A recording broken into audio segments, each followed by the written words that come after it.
Бережем свою страну, поэтому ее рубежи защищает российская армия и флот. Они – надежная опора нашего государства. Сегодня школьники посмотрели ролик «Разговоры о важном». Им напомнили о богатом наследии страны и о ее сильном народе. Магомед Саид Итазов уже знает о величии России, ее боевой технике и о морском флоте. Такие мероприятия для них проводят часто. Самое интересное для Магомед Саида – это сборка и разборка оружия. Его рекорд – 30 секунд. Он командир отряда «Юные друзья пограничников». Его цель – помочь команде показать хороший результат в игре. Семиклассник уже знаком с соперниками. Спортивные мероприятия были. И вот так вот познакомились, дружились. Ну а если проиграете? Если проиграете, мы не расстраиваемся, все еще впереди. Мы выиграем, если первое место, мы выиграем кубок и мяч, волейбольный мяч. А самое главное – эмоции.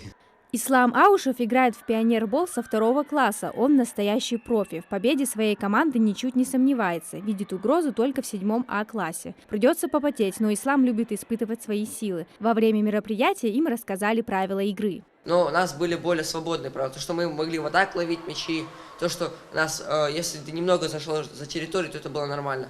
Пионербол играют в школе не впервые. Подготовка заняла всего 3 дня. Игра напоминает волейбол. Этот вид спорта направлен на укрепление командного духа, помогает каждому участнику работать сообща для достижения общей цели. За первое место соревновались 4 команды из магасовских школ. Это ученики 6 и 7 классов. Победит тот, кто первым наберет 15 очков. В работе с молодежью и с детьми мы придерживаемся такой стратегии, чтобы последовательно и планомерно, дополняя школьный учебный процесс, развивать их физические качества, а также тренировать ум, смекалку, любовь к здоровому образу жизни, к Отечеству и его истории.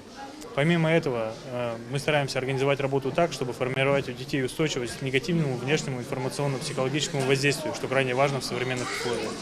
В школе номер 1 такие мероприятия проводят на постоянной основе. Ученики часто посещают погрануправление, где сотрудники проводят военные беседы. Сама школа организовывает классные часы, чтобы поддерживать в детях чувство патриотизма и напоминать о защитниках Отечества. Амина Зязикова, Сулейман Костоев, Магаз 24.